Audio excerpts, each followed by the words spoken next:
Hello, everybody, and welcome back to PFN Live, episode 82. I am one of your hosts, Sean Monk. And I'm your host, TJ Cornwell, and tonight, we're going to be talking about Ezra Miller getting arrested for the second time, right? Second time? This month. This month. Sorry, no, we got to be fair. Not this month. Within the last 30 days. Yeah. Netflix's sort of fall from grace, I guess. Better Call Saul review for episode 1 and 2. And Moon Knight episode 4 review. And I think that's it. Maybe we'll talk about, because we didn't do a formal review. I think maybe in the beginning here we'll talk a little bit about Fantastic Beasts. Because we didn't do a formal review, but we talked about it a little bit, just playing games. But while we were playing games together, but I just want to maybe get our quick thoughts out there. That came out. Oh yeah, This that past came out weekend. a week ago. Yeah. Oh, Yeah. Jesus, I can't believe that. I feel like I've lived a whole life since that movie. Yeah. Welcome everybody. Welcome if we have anybody new over from the TikTok, which we have seen some very. What do I say? Good return on investment. Good ROI, unlike Netflix. But a very pleasing result, I guess. The last few weeks, we've really been trying to up our game on TikTok a lot. Really,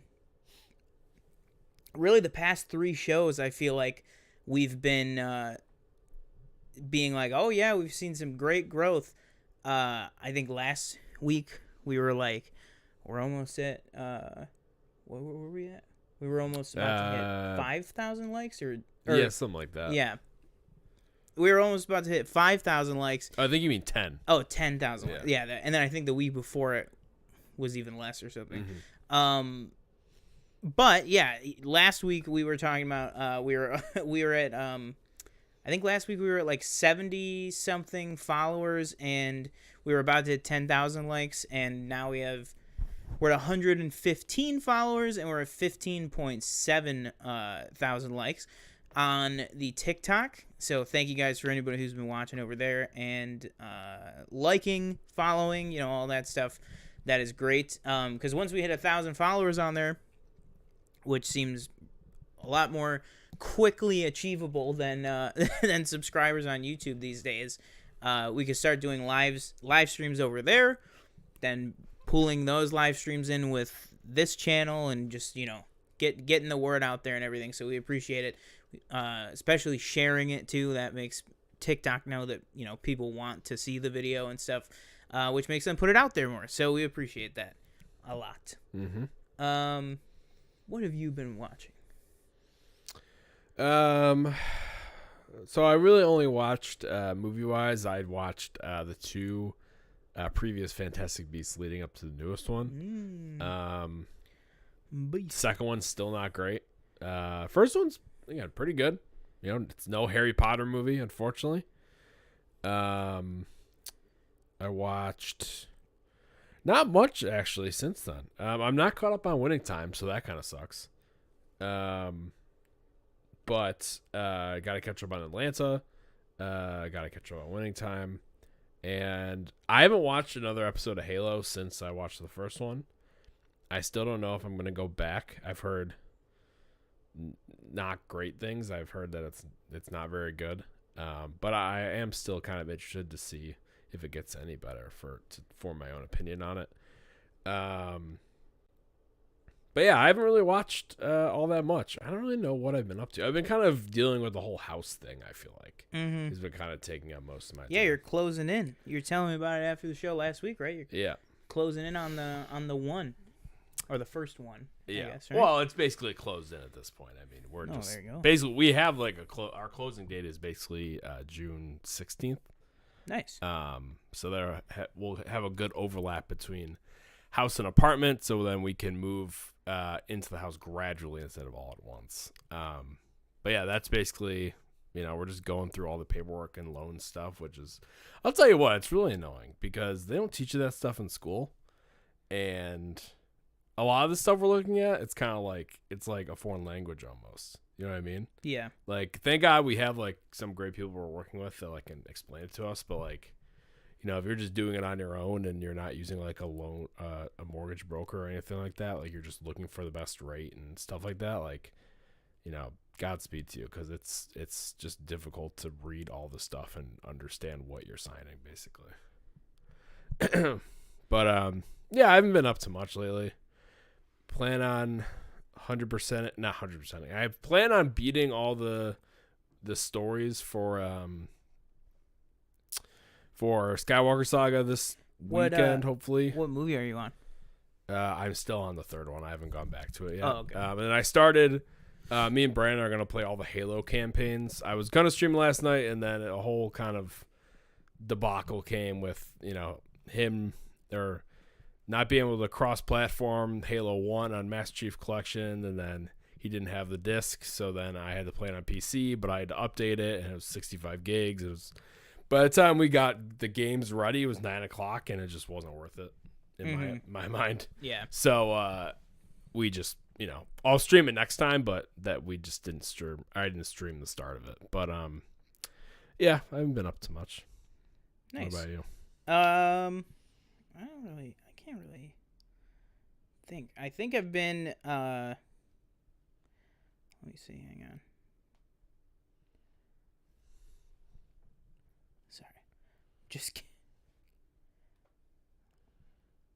I don't know if I've watched any movies actually since Fantastic Beasts. Oh no, I did. Sorry. Okay, so I watched Fantastic Beasts, and I also watched Secrets of Dumbledore. But I also went and I saw Ambulance. Oh yeah, that's right. Movie so great, I forgot I watched it.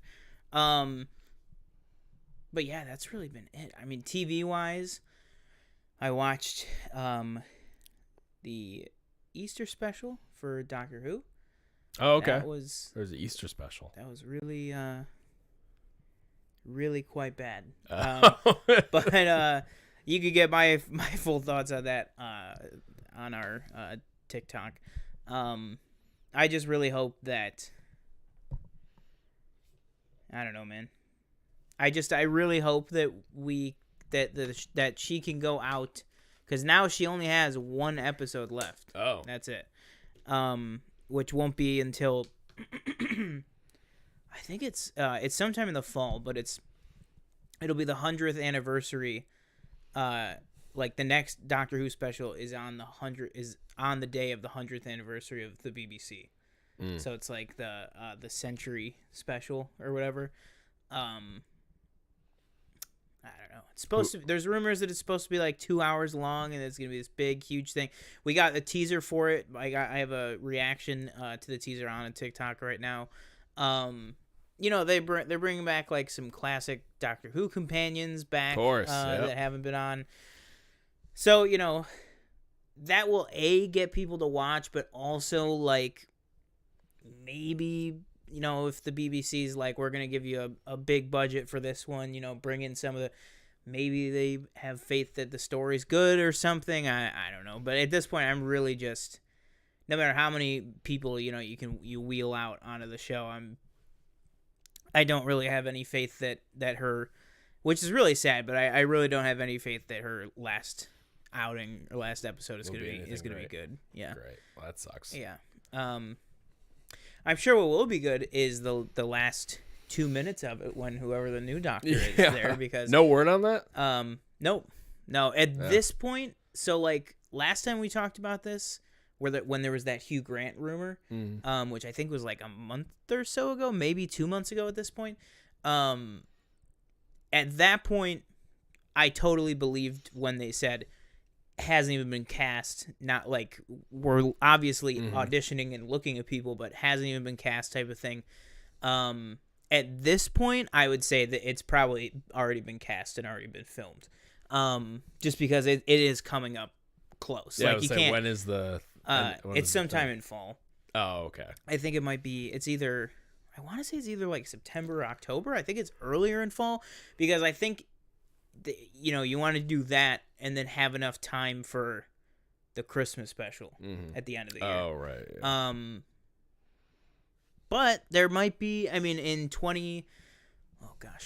what was it, 2010, and 2010 was End of Time.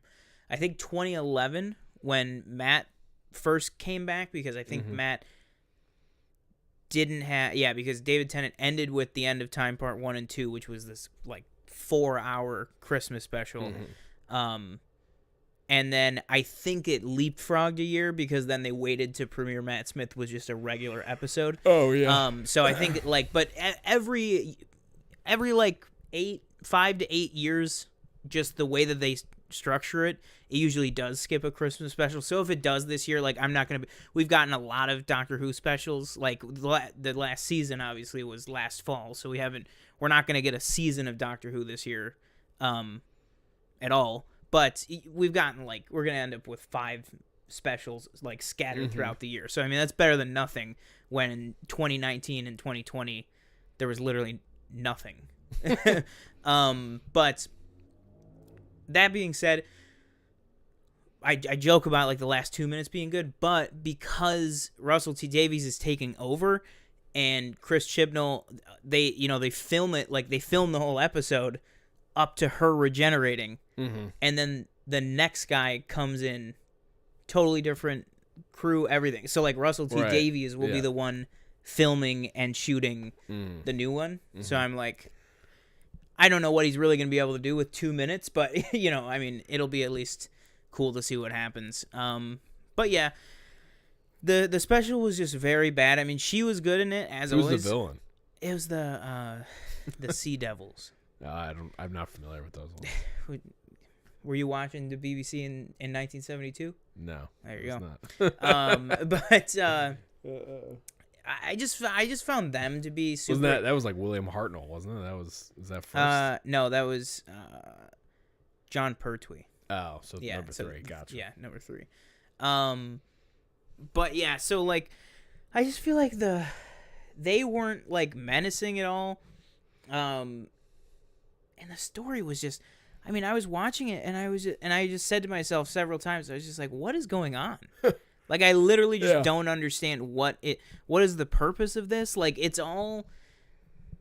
And when I was saying like, "Oh yeah, well at least we got these specials and stuff," like, but every one of these specials has just been like basically a filler episode, and then in the last 30 seconds, something big happens, and then they don't address it. Like in this one, it's basically just a filler episode. And then, so backtrack a little bit. In the New Year's special, it came out on the 1st of the year, the companion, Yaz, confessed that she had feelings for the Doctor. But they're both female. Oh. So it was like a very like progressive, I say very progressive, just catching up with normal modern life. But either way, it was like this big, huge thing, and they like touch on it maybe for like 45 seconds in this episode.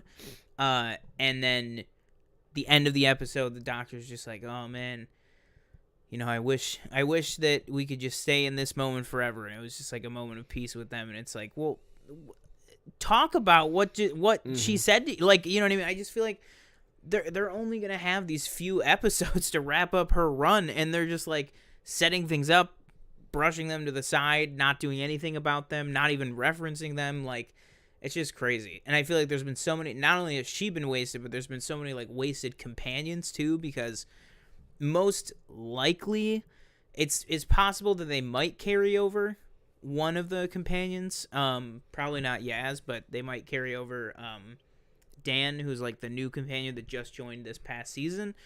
But when it's a new Doctor and a new showrunner, they usually just wipe everything. Which is what they did basically when Stephen Moffat left and Capaldi regenerated and Chibnall took over and Whittaker was the Doctor. Now they just basically blew up everything and started over again, which is probably what's going to happen again. So it's like, it's just hard to get invested in any of the characters when it's like they have one episode left and then that's it. And it's probably not going to be resolved very well. So why do I even care? Right. But yeah, anyways, so besides that, I think I'm also behind on Winning Time. But did you see the Jerry West thing? I did. Yeah. I thought that was interesting. I saw somebody tweet. So for those who don't know, so Jerry West is Jason Clarke plays Jerry West on Winning Time. Jerry West was a player for the Lakers and then the coach for the Lakers and stuff. Currently an executive. Is he still with the Lakers though? No, he's with the Clippers. The Clippers. Okay. So he wants to sue. He's not. I should say he's not like filing a lawsuit, but he's like he said that he wants to sue them for defamation of character for his portrayal on there. But I saw somebody tweet that was like, the funny thing is, as messed up as like the character in the show Jerry West is, Jason Clarke is like so good at portraying his flaws and stuff that like he's actually one of the most likable, realistic people on the show. And they were like, if he actually would just watch the show, he would realize that like he's not just, portrayed as like this asshole, like crazy person. He's like portrayed as someone with, some issues, but is very like endearing to the show. You know what I mean? Like, and they're like, it's just, I guarantee he probably hasn't watched the show to see how the actual characterization is. My things on that is like, one, it says, and I've seen this thrown, like a lot of people say this, like it says at the beginning at the end that there's dramatization. Yeah. So okay, obviously, I don't think he's like a bad guy either. Like in the show, like in the first two episodes, he's like kind of the main character. Yeah. And now in these later episodes, he's kind of moved to the side. Yeah. But I saw that he wants a retraction, which to me, I'm like, I don't know what that means in television film. Yeah. Like, does that mean like? Is he saying like pull the show? I thought he meant like cut all those scenes or something. Yeah, and I'm like, well, that's not gonna. That's happen. not how that works, And then he wants an apology as well. The other thing is that I know it's based off a book, and I don't know if like I haven't read the book, so I don't know. But like, is the book like? I'm assuming Adam McKay probably read the book and then took things from the book and maybe kind of embellished them a little bit. Yeah. Because at the same time, it has to be entertaining. Mm-hmm. But I would be interested to see like how he's portrayed in that book. Yeah. Because, like for example, like I haven't heard anything about like Jeannie Buss like coming out and saying anything. I was gonna say the like, way John C. Reilly plays her if dad. anyone was gonna go crazy about anything, like the way that Magic is portrayed in that show is very like. Which he's also coming out with his own documentary like next week on Apple, I believe it is. Oh, okay. Perfect timing, exactly. Yeah. But yeah, I mean that's wild. I mean, at the end of the day, it's like whether it was for the book or for the show or whatever, for you to be included in these things, you or your people had to have signed off on. You know what I mean? Like at some point, I'd just be interested to see like how HBO like kind of responds. Yeah, because they don't. I don't doubt know they if they even really will. have to. Like, again, I don't know unless how he that files works. anything legitimately. Right? Yeah. Like I don't. Adam McKay I just want to know what retraction means on video. Like, what does that mean? I think that probably is what it would be. Is like I'm just thinking like throwing that out there. Like if somebody filed to like have like a retraction done or something on like 60 Minutes, they probably would just be like, anytime that episode re-airs, they just cut that segment out. But like that's not a scripted series with character growth and development and storylines and stuff. So it's like, I don't know. And it was renewed for season 2, so yeah. I don't know. But yeah, that was very interesting, I thought. Yeah. And then a big thing that I know we both watched that we finally got, the Thor 4 trailer. Oh yeah. Yeah. Big news. Came at a great time while I was at work. Because of course. What'd you think? I loved it. I have not. I didn't watch. Oh, you didn't watch reaction. It? No, did you watch the trailer? Oh yeah, absolutely. Okay, I loved it. I thought it great music choice, very colorful. Chris Hemsworth, very blue eyes. But I pointed that out to you though. I'm like, where's the fake eye at? I don't know. Or did he get a new one that matches? That's a good point. Yeah. Natalie Portman jacked, which there was an image of her a while ago. Oh yeah, and like the maroon shirt. Yeah, that she was jacked as well. she's walking like this. Yeah, nobody. I feel like I've only seen like maybe one or two people mention that Russell Crowe is definitely in that trailer. Mm-hmm. Clearly him, just based on the body build. 100%. Which I think the only question is, I don't think he's playing like a Matt Damon type, theater role like he was in Ragnarok. I think he's actually like Zeus. Yeah, 100%. I think definitely. So that should be interesting because it's Matt Damon, Melissa McCarthy, I don't know if that's confirmed, but and who's the other one? And Sam Neill plays Odin, and then Luke Hemsworth plays Thor. Oh, right. Yeah. So yeah, I think I don't know how much Russell Crowe is a part of this movie, but I don't think he's playing a theatrical character. Yeah. I think he's playing like, the actual god. I think he's there to be like, oh, look how I think that is in there for two reasons. I think that the shots of Zeus and what I'm assuming is Olympus. Yeah, well, I mean, it would probably have to be, but what I'm assuming is Olympus. I think it's there in the movie for two reasons: is to be, oh, look at how how much power Zeus has, all this stuff, that he's like this awesome, cool guy. I love that he has like his lightning bolts are like physical, like real light. Like I thought, and it looks like a Flash Gordon prop. Like it looks so bright and just like gold. I love that. But I think it's there to have that and be like, introduced to the MCU that Olympus and, set the groundwork for Hercules, who becomes an Avenger, all that stuff, set all that groundwork to introduce us to that aspect of the mythology and stuff. But also, I think mainly is there to show how awesome and powerful and everything that Zeus is, and then to have Gore come in and just murder him. Oh yeah, that's 100% what I think is going to happen. I just hope that we get a good, amount of screen time. I'm not saying that he needs to be in the whole movie, but like I hope that we get at least like 5 to 10 minutes with Russell Crowe. Agreed. Yeah. Before he gets killed. But yeah, I mean, I think it's awesome. I don't know why, but I mean, there was all this backlash on Twitter that people were like not liking it. Apparently, the trailer. There was like all this stuff. The trailer was great. Apparently, there was one tweet that like summed it all up. That said, I need to get all of this straight. We somehow I need to get. It said like I need to get this straight. I watched and enjoyed the Thor trailer, and then I go on Twitter and I see that people are saying that Taika Waititi is like a hack with no talent and then it said, and checks knows, because we hate Thor and don't like this trailer, question mark. Like people were like railing against Taika Waititi and stuff all over the place.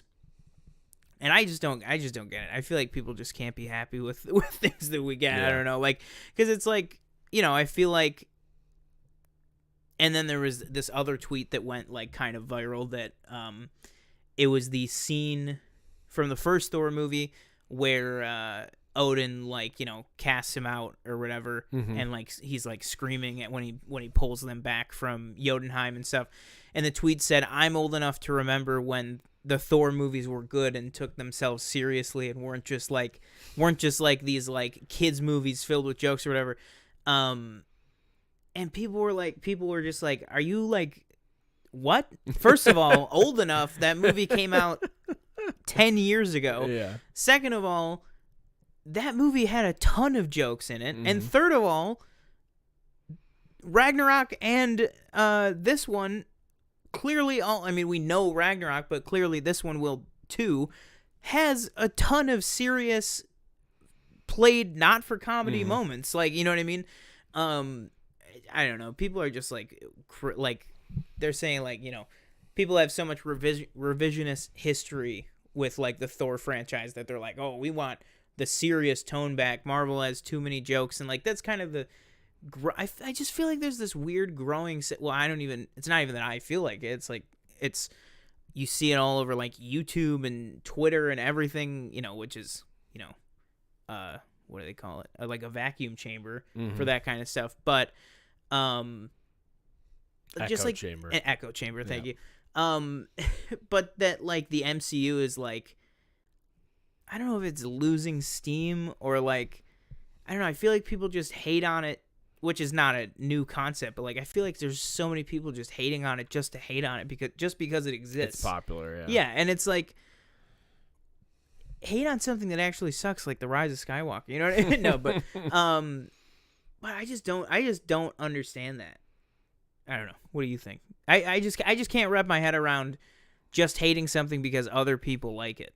Yeah, I have not seen that like discourse that people were not a fan of the trailer. I definitely don't understand the losing if people are claiming the MCU is losing steam, because I think Spider-Man No Way Home kind of just blows that thought out of the water. Yeah. Or just any other project since Iron Man. Yeah. But yeah, I don't know. That's a dumb take to me. But the other thing we did get in the trailer is we got the Guardians, who I also don't think they probably won't be in the movie, like the whole movie. I think maybe they're in like the first act, and then they kind of dip. Yeah. And then it's Thor's movie, I'm gonna guess. But. Yeah. Yeah, and a lot of people are saying that this very much seems like to them, and from like people that like try to leak the plot for themselves so that they can scoop things and stuff. A lot of those type of people were like, everything that I am aware of for the story, like most of this was all the first act. Yeah. Which is like great, because that makes sense. I mean, Gore's not even in the trailer. Right. There's really not even a hint at a villain at all. It's more just a trailer about Thor, trying to find himself, being with the Guardians, trying to just figure out what he has to do. And then there's kind of a, call to action at the end, but we don't really find out what it is. And then, like you hinted at earlier, the last shot with the mighty Thor, Jane Foster. I mean, that was like first of all, that costume looks so good. I understand people are saying that like the helmet looked a little wonky, but like I think it's just because the helmet's CGI. Like, you can kind of see that, but also the movie doesn't come out for like 2 more months, right? Like, a little over 2 more months. So that stuff's probably still being finished and worked on and whatever. But yeah, I thought it looked fantastic. And also, first MCU movie to use the volume. Oh, yeah. Okay. Didn't know that one. Yeah. So that is going to be awesome. I think that is going to, I just think the volume, it's such a revolutionary thing. It's like it's just going to change so much about how movies are made, how movies look, how movies like this can look, and how cheaper stuff can look. Because I remember we talked about that one story like 6 months ago about How I Met Your Father, that because of COVID they couldn't go to New York to film anything, so all the exterior shots of New York are filmed on like a volume. In that show, which was like, that's like wild that like a sitcom is using that just so that they don't have to worry about paying to block off a whole street to film, that type of stuff. I think that's so cool. But yeah, I really love the trailer, and I know a lot of people did love the trailer too. Another thing about the trailer, 209 million views in 24 hours, so it's the 4th biggest movie trailer of all time, which I feel like the news cycle is just so like we've gone past the week news cycle to then a day where like a 60-second. Do you remember that picture that was posted by, I forgot who it was, if it was Chris Hemsworth, Taika, or maybe it was Tessa Thompson. They were like, it was show that they were starting I think like the media circuit or whatever, and they were like holding up their fingers, and people were like, oh, is that the day that the trailer was coming out? Was that a correlation at all? Or no? Oh, okay. It ended up I don't remember what day it was that people thought they were holding up. They thought it was 4/11/22. Oh, okay, that's what I was thinking. Yeah, but it ended up being 4/18. And I will say, some people called it. Just 1 sec. Sorry.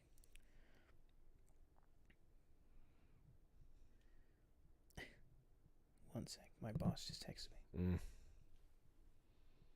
Okay. So, what was I just saying?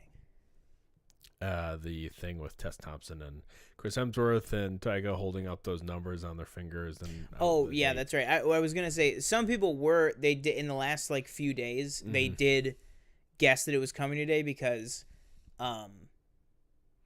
people at like the toy companies knew that, like, so we got the trailer on Tuesday, but then we also got HD looks at like action figures, Lego sets, the Funko Pops were all released. All the toy companies, like, people found out that all of those were going to be released. Oh. So they were like, most likely the trailer's gonna, like, if they're Yeah. gonna release not leaked images of toys, but if they're gonna put out press releases with the HD versions of these toys, most likely they're gonna, it's gonna come, the trailer's gonna come out, so that they're not just spoiling the movie. But I mean, another thing about it too is that it totally settles any debate of people worrying that it was gonna get pushed. They're just I think they're just going with like guerrilla marketing on it. No, they're just gonna go like, fast and a ton. Especially once Doctor Strange is out and they don't have to market that as much besides like TV spots and stuff. I think they're just gonna go like crazy with this one. We'll probably get a full length trailer, I'd imagine, with Doctor Strange probably.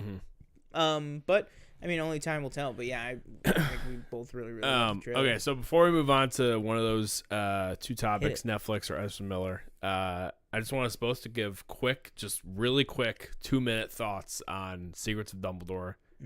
Very concise. I'll go first. I thought the movie was it was better than the second. I thought it was on par with the first one or a little bit worse. I like that we kind of got we got more beasts in this one, which is what I was clamoring for after the second one. Definitely becoming more a Dumbledore Grindelwald story in the last two movies. Was not a fan of how they just completely, this is spoilers by the way, they just completely got rid of what's her name? Tina, yeah, not in the movie. That just she shows up, but other than that, not in the movie. That really, really annoyed me. And then you let me know that apparently she was the only one that spoke out against J.K. Rowling, which honestly I could see that probably having something to do with it. If not, then I just think that's a terrible way to write her character. I thought some of the action was good. I was kind of, the whole Credence storyline kind of just ends, and it just kind of okay, whatever, like, and it was a return to a better movie from the second one. I thought Mads did a great job as Grindelwald. But again, I thought it was for me, I think it's probably worse than the first, but it's better than the second. So I'd have to go like in a ranking. I'd probably go like top to bottom. I go 1, 3, 2. But I'm excited to see if they make another one, because I think this was the first Wizarding World movie not to pass like a certain number or something. I think opening. So that should be interesting to see if it, if they continue with the story, if they stop. I kind of want them to continue, but I wouldn't be upset, I guess, if they stopped making them. I felt very similar on things about the story and the movie itself as to you, but for me in like a ranking, I do think that this was way better than the second. I don't think anyone's questioning that, but I did find it stronger than the first movie, just because I feel like this had not a better story. I was just more interested in this story than the first one. But if you take that element out of it, like, yeah, I think in terms of competency in like filmmaking and, the actually being able to follow the story, yeah, I think it's like right on par with that one. I just enjoy the story with this more, and I really enjoy Jude Law as Dumbledore. On the Credence thing, like what you said, with that character kind of being wrapped up and kind of finished off, I really like that, actually. Not just for reasons that we'll talk about in a little bit, not just for the Ezra Miller of it all. But I just didn't really care for the character. And I know when you and I talked, everything aside, again with Ezra Miller, I just really didn't care for his performance as the character in this movie. I haven't really cared for his performance as the character, or cared really for the character in any of these movies. I got pretty annoyed. Whenever he showed up, I just got like annoyed. Yeah. Almost. It was weird. And I liked what they did, because one of the biggest worries or criticisms was the whole idea of him being Dumbledore's brother, which doesn't make any sense. But I will say, benefit of the doubt, this we really don't know at this point. Like with the Harry Potter movies and books, we firmly knew that J.K. Rowling had everything down. The entire story was entirely mapped out from start to finish before the first book was even published. This could be the same thing. The mystery, because if you watch the Harry Potter movies and be like, well, that doesn't make any, what do you mean? What? That doesn't make any sense, type of thing. And it's like, well, wait for the next movie.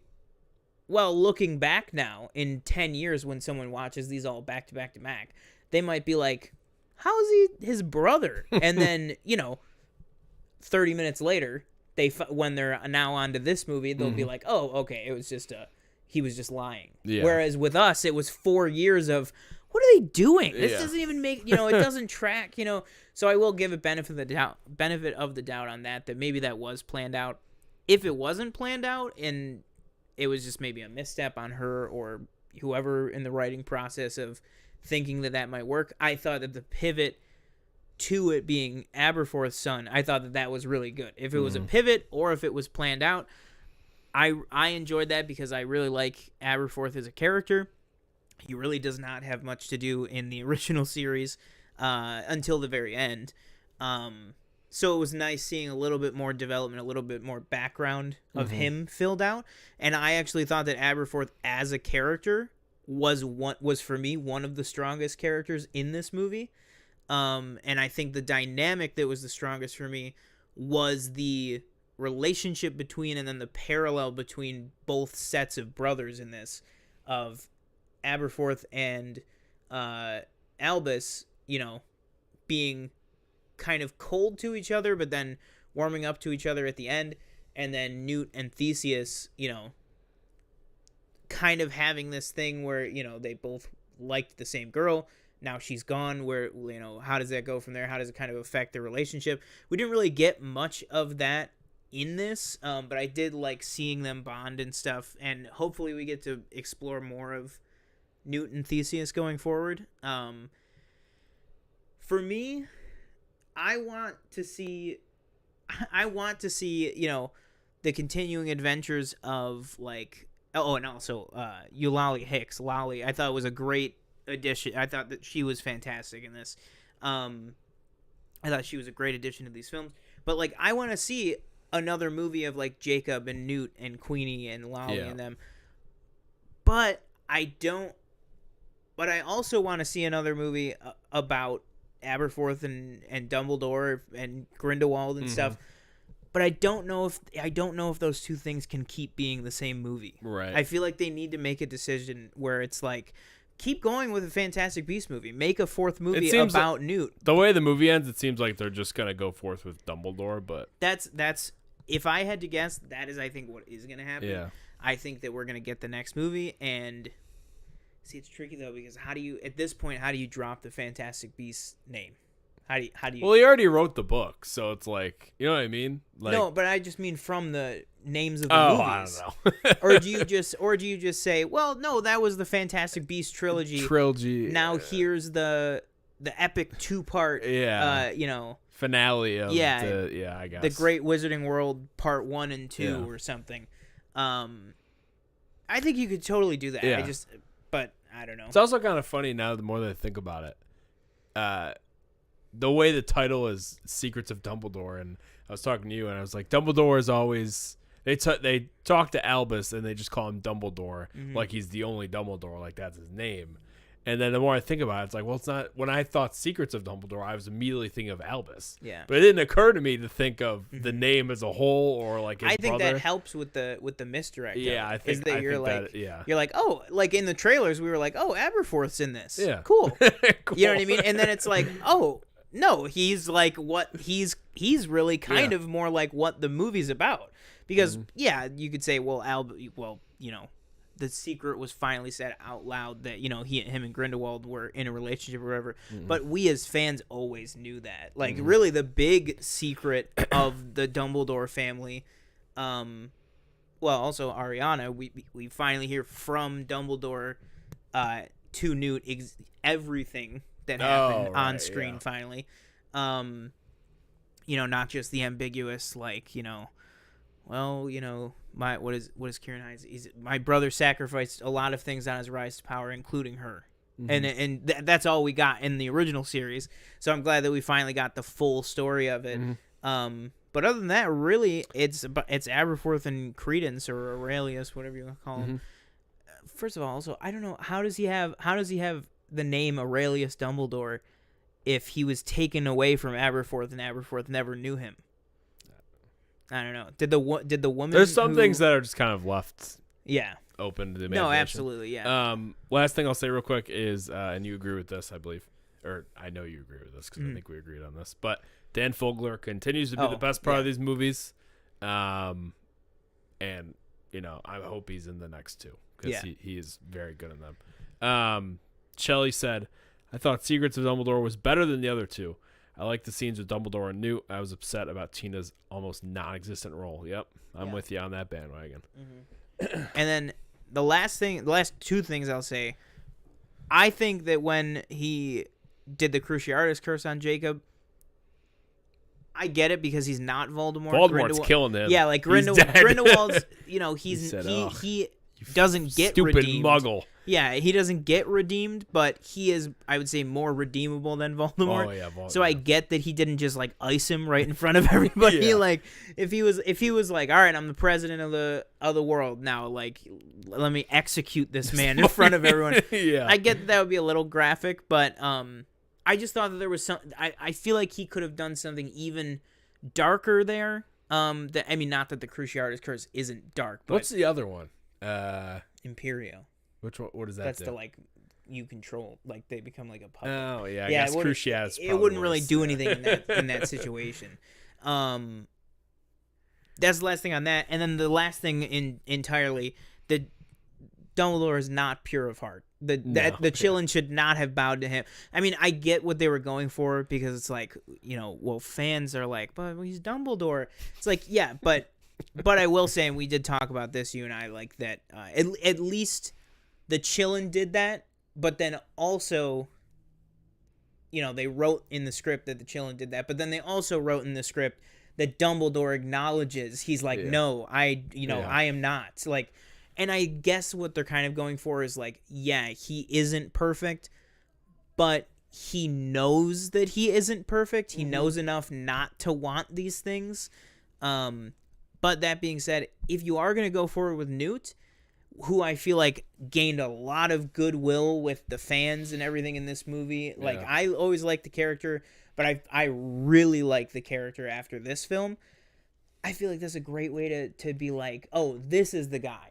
This is the Harry Potter of this story. That, because really, it's like, even in Harry Potter, who, in terms of the wizarding world, prior to, like, Order of the Phoenix, who are they? Who's going to take down Voldemort? Dumbledore, not Harry. You know what I mean? Like, it's kind of the same thing here. It's like, yeah, well, Dumbledore's the one that's going to have to take him down, but really the hero of the story is Newt that we're following. I feel like if the Chillin bowed to him, it would be an even better way for us to endear ourselves to, because Newt also probably wouldn't have, you know, he wouldn't have been like, oh, yeah, I'll be the president of the world. You know what I mean? He would probably be like, oh, that's very kind, but, you know, no, or whatever. Yeah. But whatever. Yeah, so that is our thoughts on Secrets of Dumbledore. Moving on to the guy who plays Credence. Yeah. Ezra Miller. What a guy. He was arrested Again. Recently. Do you have a story to pull up, or do you need me to do it? Yeah, I mean, I just know it because it's okay. like If the you police know it, report then- was like a paragraph. Oh, okay. So first of all, for the previous arrest of which was disorderly conduct and belligerence. I don't know if that's what the actual charge is called, but being belligerent in a bar and then disorderly conduct, which was the karaoke incident, like I think it was like the 30th of March or something. Oh, it was the 27th because it was when the Oscars were on. Oh, right. Okay. So it was the 27th of March, which is crazy that it was that long ago. But so the 27th of March, he lunged at a guy playing darts and then ripped a microphone out of a girl's hand and like threw it at the ground and was like, stop singing or whatever, something weird. Which is like, that is aggressive and somewhat violent and stuff. But I mean, it wasn't like he like assaulted someone. This time he assaulted someone. So apparently he was being belligerent again at this time it was not a bar, it was a closed function. They didn't say what it was or anything, but it was a closed like private function that he was apparently became intoxicated. They became intoxicated, belligerent, started yelling that this and that. Ezra was asked to leave the event, leave the party, the venue or whatever, and reportedly they refused to leave, shouting things similar to what we heard from the bar incident of like, do you know who I am, etc., these kind of things. And then Ezra decided to pick up a chair and hurl it across the room, and it smashed somebody right in the forehead and resulted in a half-inch cut on her forehead. Apparently, she did not seek like a hospital or medical treatment. They just kind of patched it up or whatever. So it wasn't like something that like she had like a gash on her face that was like, oh my god, like I gotta get stitches or whatever. But still, I mean, he threw a chair. Ezra threw a chair in a general direction, smashed somebody in the face. So yeah, he was arrested, taken into custody for a second time. But then did you see the video? Oh yeah, I sent it to you.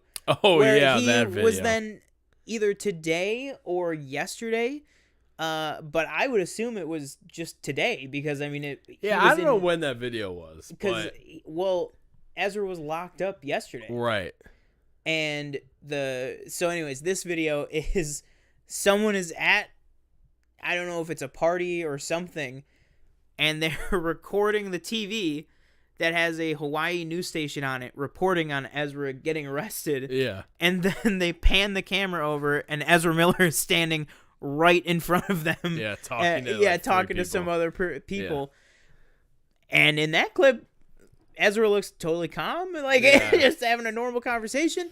But I don't know, maybe he, maybe the talk is like, all that's overblown. Like none of that really happened. Type of, maybe Ezra's just trying to like cool things over. But yes, so arrested a second time. This time was for assault, which also at a certain point, when are you revoking bail or making it more than? I'm sure that we know that the last one was $500. I'm sure this one was more than $500. But still, it's like, how are you just gonna let him walk out and back into the people again to just have this issue again? But the main thing now at this point, what is gonna happen? Because now at this point, there is no chance that if right now the Flash is done in the can, whatever, they're cracking the tin open and doing something, because I don't know if it's going to be Grant Gustin or what, but you cannot tell me that Ezra Miller is going to be, because even with this last one, if it was me, do something with the movie, can the movie, change the movie, whatever, but he's done. Until this second one, I still think that Warner would have probably just left it as is and been like, let's see where things shake out. Now there's none of that. I don't think you can do that. You can't have this movie end with him as the Flash being like, and that's why I'll always protect Central City, you know, and then it ends or something. Yeah. When he comes back or something, he's got to be a different actor, like period. I don't know how you would not. What do you think? Because this is insane. Something I at this said point. to you was like, I don't, because I think you said it to me, And luckily, or maybe I said it to you. That luckily, he got Credence arrested. wrapped himself up. Yeah, so thank the Lord. they don't have to worry about that at least. First thing I'll say is like, I don't know. Obviously, Ezra Miller is a person, or maybe he's going through some shit, and but if he is having, or if they are having some sort of, mental health problem or issue, definitely try and get help, or if somebody can help him, please do that, because these kind of just like random belligerent acts seem to come out of nowhere. Again, I'm not with him at every moment of every day, so I don't know how he acts, at 1 hour of the day and then another hour of the day. And people like to compare this situation to like the RDJ stuff in like the early 2000s and like the late 90s when he was really like cuckoo. The worst thing that he ever did against other people is that story that he tells where he was like, I was so messed up, I woke up in someone else's house that I broke into and stuff. Okay, but I never heard that he one. was never violent against people, like, and because that guy was fucked up. Like RDJ was gone. Like I don't even know if his brain worked. But like that was the worst thing that he did. This guy is attacking people. You know what I mean? The only thing that helped, and if you're gonna compare it to that situation, what helped RDJ? Unfortunately, a prison sentence and his new wife being like, you need to get your fucking life together. And then John Favreau being like, this is the guy. Didn't hurt either. The extra $1 billion in his bank account. But on that level, what is the thing that helped him? The people close to him, not fans being like, oh, you're gonna get the, like, someone needs to step up, whether it's friends or family that is close to Ezra, and do something. You know what I mean? Like it's like with unfortunately with like Bam Margera from Jackass, like right now he's like a danger to himself and other people, so that's why he's... Is he still suing? I think he's still suing them, right? I mean, Giant Oxford and all them. Yeah, he is, but like I don't know if it's gonna go anywhere. But so like right now, something like that, like he's not locked up, but he's in like a home where he's monitored and all this stuff, and it's like, if you're going through something, you got to do what you have to, put yourself in a position where you can't harm anyone else. Like you can do whatever you need to do to recover, but if it involves hurting other people or putting other people in danger, like that is just, it has to stop. Yeah. I don't know. Yeah, I think it's just wild. It's also important to like for them to understand, like, your career, you're killing your career. Like, exactly, yeah. If I was a studio right now, I'd be like, I don't want to work with him because Well, that's the other thing is that we announce that he's this character, this big main franchise character, and then he goes and does something like That's the other thing is that the lucky thing is, not for Warner Brothers, he wasn't attached to anything anywhere else. Right. So he's never getting a job with anyone besides Warner Brothers. You know what I mean? Like Warner Brothers can figure out what they're gonna do, but like, Disney is like Disney, Paramount. Is there anything other besides Disney, Paramount, and Warner Brothers these days? Isn't there only like 3 studios left? No, there's only a studio. But no, but yeah. But like that's the one good thing is that none of these other studios have to worry about upcoming projects. All this stuff with Ezra in them. Sometimes I feel like Warner Brothers and DC were just dealt a bad hand. I think they were. Sometimes it's like because we have the Ben Affleck thing, and he's going through his own problems, and we have Ezra Miller, and then we had and Henry Cavill. Nothing really Henry Cavill did, but it was more kind of that. I feel like that was more DC and their fault. But you never see this stuff with more specifically Marvel, because I don't want to say Disney in general, because Disney had that whole thing with Gina Carano and that whole thing and that stuff. So they have had to deal with stuff like this. Not to the extent. Obviously, I'm not saying like the Gina Carano thing is assaulting somebody, but the biggest thing with Marvel was like the James Gunn stuff. Yeah. Yeah. Yeah, that's the biggest thing I Yeah. can think of. But like this is just like a whole, it's just like what do you want us to do? But like, also, what did Marvel do? They addressed it, reassess the situation, and he was back. Warner on the Brothers project didn't help themselves when they immediately. didn't address that thing from a year and a half or 2 years ago. When exactly. he basically chokeslammed that lady on the ground. It's just crazy that the freaking Justice League. There's like 2 members of the Justice League that are still signed on to a contract. Yeah. Oh my god, that's insane. But yeah, I mean, yeah, I don't know. They did it to themselves. That's why like what we talked about last week with David Zaslav wanting to, unify all of DC, make it its own studio, get things in order, is because of things like that. Granted, okay, this Ezra Miller situation, terrible, unavoidable, not DC's fault. But guess what? If this was their only situation, write out the Flash, bring in Wally West, bring in Bart Allen, just recast it, whatever. But the fact that not the actor, you dropped the ball on Henry Cavill. He went on to get millions of dollars and tons of other roles and everything. You dropped that ball. Ben Affleck, yes, he was going through things, but clearly he was still open to continuing with the character and everything. Oh, Ray Fisher. I kind of forget about Ray Fisher. Yeah, exactly. That whole thing. Yeah, Ray Fisher. Oh God, Ray. That's like, I don't even know. I hope that is a priority of David Zaslav, is bring him back. Be like, they're gone. Everyone that was Walter Hamada. I don't know why I'm saying they. I don't give a shit about these people. Walter Hamada, Joss Whedon, everyone that caused that is gone. Jeff Johns, gone.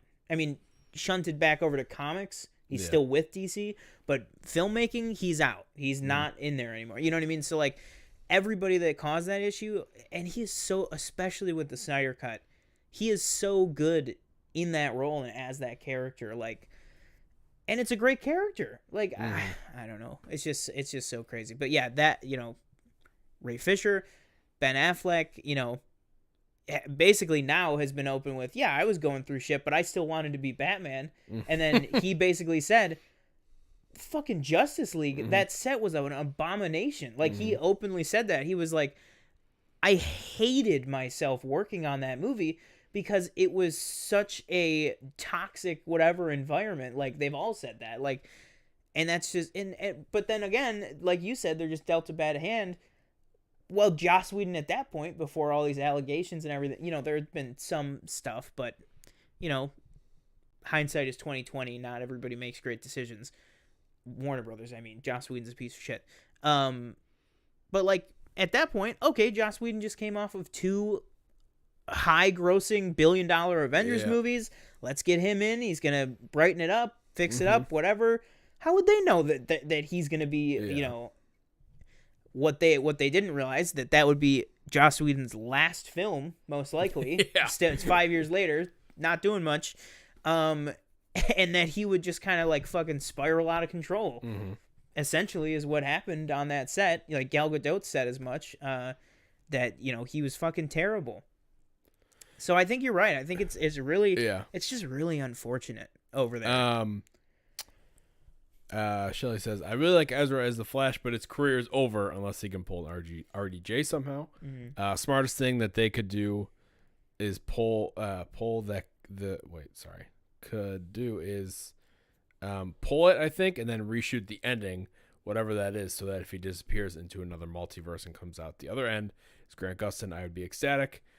She said, WB needs to get rid of Amber. Been watching the court case all week. She's not looking that good. Everyone in chat, what do you think about Ezra Miller and what they should do? Again, to us personally, we don't talk about like the Amber Heard, Johnny Depp thing because I don't know anything really about it. I know that there's abuse, like allegations on both sides. I know he lost that case in London, I think it was. And I know he's currently doing a civil case, him versus Amber Heard.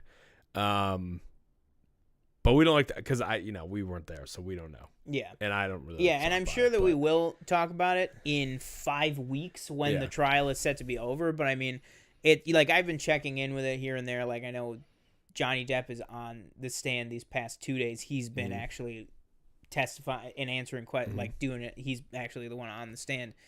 But yeah, it's just right now, like he said, like it's just there's really. At this point, there's nothing to go on because I feel like going. I will say, briefly, going into it, I feel like a lot of people were like, "Well, he's got no shot." Like a lot of people are like, "We believe him," but with losing that case in England, all this stuff, they're like, "He's got no shot." Now I feel like because I was watching CNN was talking about it a little bit. It kind of seems like now. He's got a good shot, so like there's really nothing that we know. Like we're not legal experts or anything, but once it's concluded, I'm sure because it'll either way, whatever happens, one of their careers is done. You know what I mean? Like if it's a thing where they side with him, and it's this vindication that everything he's been saying has been true. Great, he's good. And then you could even say, still in DC with Amber Heard, but even in Harry Grindelwald or in with Johnny Depp. Yeah, with Johnny Depp. Exactly, it's like you can't catch a break. No, exactly. I know. And then even with the Amber Heard stuff, there was a report earlier this week that was like Warner Brothers didn't want her back just to like be like, well, do we really need the character? Just whatever. But then Walter Hamada stepped in and was like, "No, we need her or whatever." And then now it's all back again, and it's like now they have her in Aquaman, 2, and it's like they're gonna have to figure that situation out too. I mean, that one is a little bit. I feel like she's like a supporting character type of thing. It's kind of like Ezra is in Fantastic Beasts. It's like you're not gonna reshoot the whole movie or delay the movie. Credence has. As annoying as he was or whatever, to watch, but I liked what they did with the story, but he was in like 5 scenes. Right. Yeah. He was on screen for like 7 minutes, maybe 10. But yeah, I don't know. Yeah. I just there's so much shit going on in Warner Brothers right now, and they just got purchased, and they're still in $40 billion of debt. Like they got a long way to go. I think at the end, what we're trying to say is if you're having mental problems or any sort of problems, get some help. Get some help. Yeah. Don't hit people with chairs. Yeah. The next one. Something that is in need of help. Netflix. Their future. Do you have you got the specific numbers in your head on that? I got one? the numbers. Okay. I got the numbers. So in the first quarter of 2022, oh Jesus Christ, I think I just broke my kneecap. The first quarter of 2022, Netflix was projecting globally. They were projecting 2.2 million more. 2.7 million more subscribers. So additional subscribers. Ever since most of its existence, it has been growing, but it has been consistently growing. The last time that they had any sort of drop was in, I believe, 2017 or 2018. That was very tiny, and that was a 1 quarter drop that then bounced back, did great stuff, whatever. Nothing like this. But like I said, 2017, 2018, we're talking 4 or 5 years, steady growth, quarter after quarter, month after month growth for them. This quarter, they were projecting 2.7 million additional users, and they ended up losing 200,000 subscribers. And you might be like, well, 200,000, I mean, how much really is that? But then you think about that's 200,000 times however much their different tiers are that they might be paying for. So that is a lot of money. That is millions and millions of dollars every month that they're losing. Because you got to remember, people pay monthly for it. So if you're having 200,000 people you're losing out on, let's say, even if it's on the low end and say like $15 per account, that is so much money. Right. To lose every month. But the situation is worse than that, because then at the stock market, at first it dropped. Netflix, after that earnings call went out, where they revealed that information, because they have to make that information known to their shareholders, and then the public finds out after that. That I believe at first it dropped 25%, which is like insane. Yeah. A fourth of their worth was gone. And then I think it ended the day with it lowered by, I think they said 37%. Wow. So it plummeted. Prices currently. It literally plummeted. They said that they're what do you know this stuff better than I do, but what is it? Market cap, right? Yeah. That's I'm not a stock market guru, so I couldn't tell you what the hell that means. But a market cap is like, that's like what the full company's worth is, right? Yeah. Something like that. So their market cap right now is $100.42 billion. Wow. Yeah. So right now the stock price is at $226.19. Mm-hmm. A drop of 35.12% today. After hours drop of 1.42%. Yeah. It opened today at $245. Wow. So decent drop. Yeah. Yeah. So I mean, that's a big issue for them, obviously, but also so that's the issue. But what we kind of want to talk about before then we close out with the reviews is why and how this is happening. Now, give me your thoughts on just, because I know we did our streaming services ranked a while ago, and I can't remember exactly where we put it, but Netflix? Yeah. But for me, at least, I remember what I said was, what do they really have? I remember on the show we did the thing where I had Netflix too.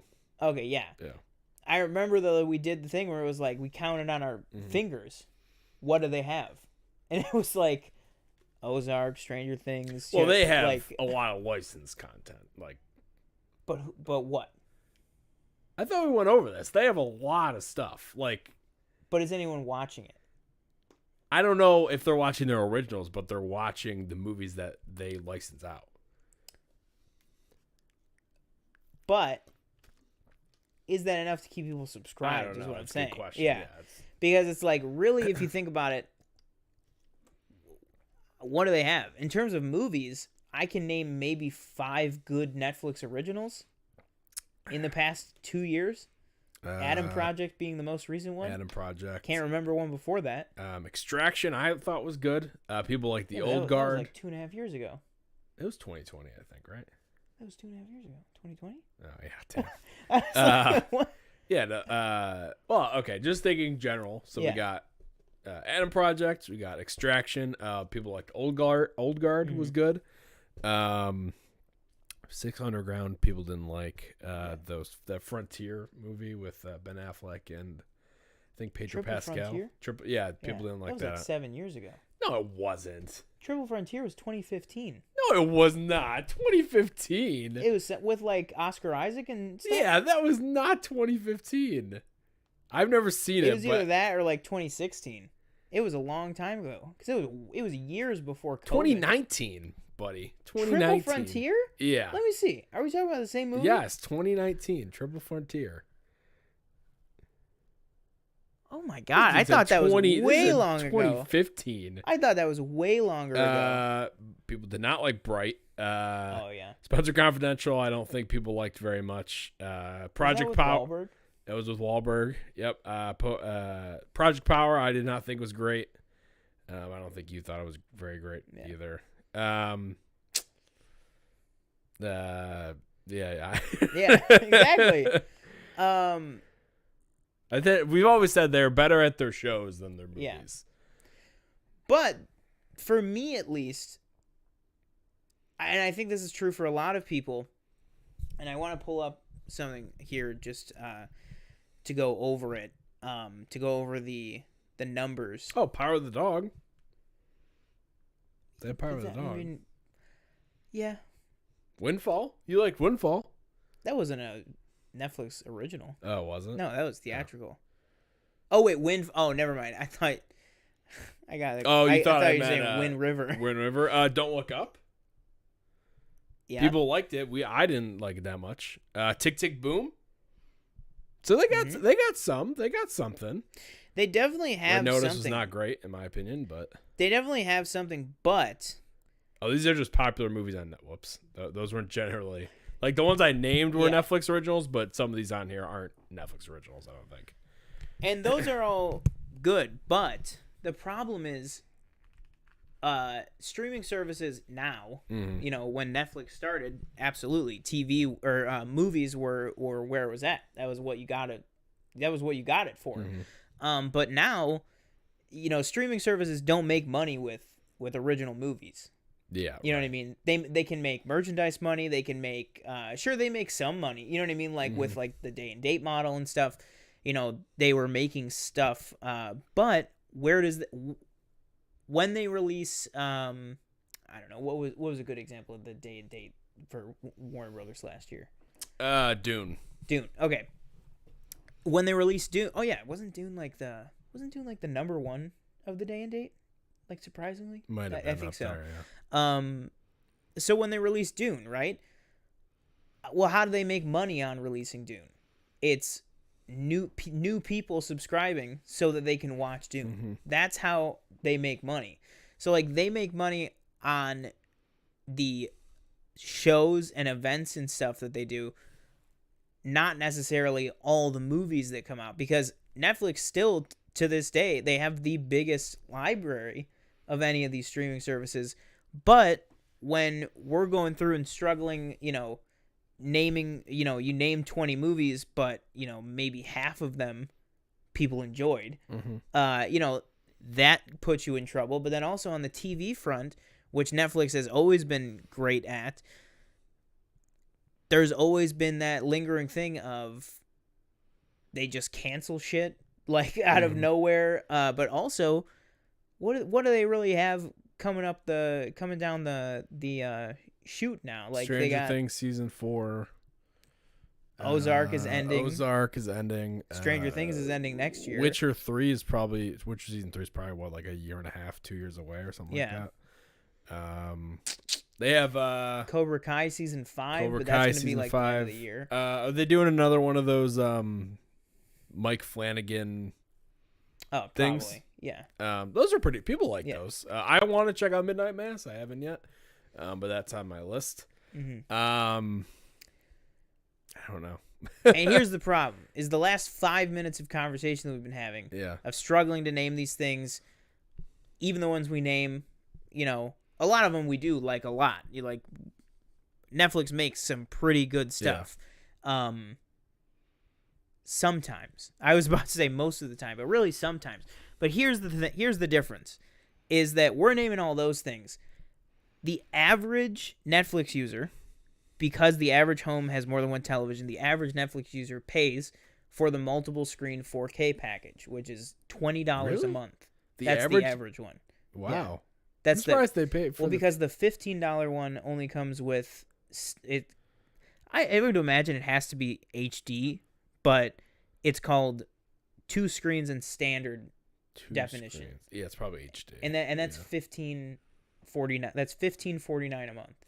And then there's the $9.99 a month, which does still exist, but that's 1 screen and HD. So like there's that. But even if you don't, let's just go $15.49, which is not what most people pay. Most people pay $20. But let's go with the $15.49 one.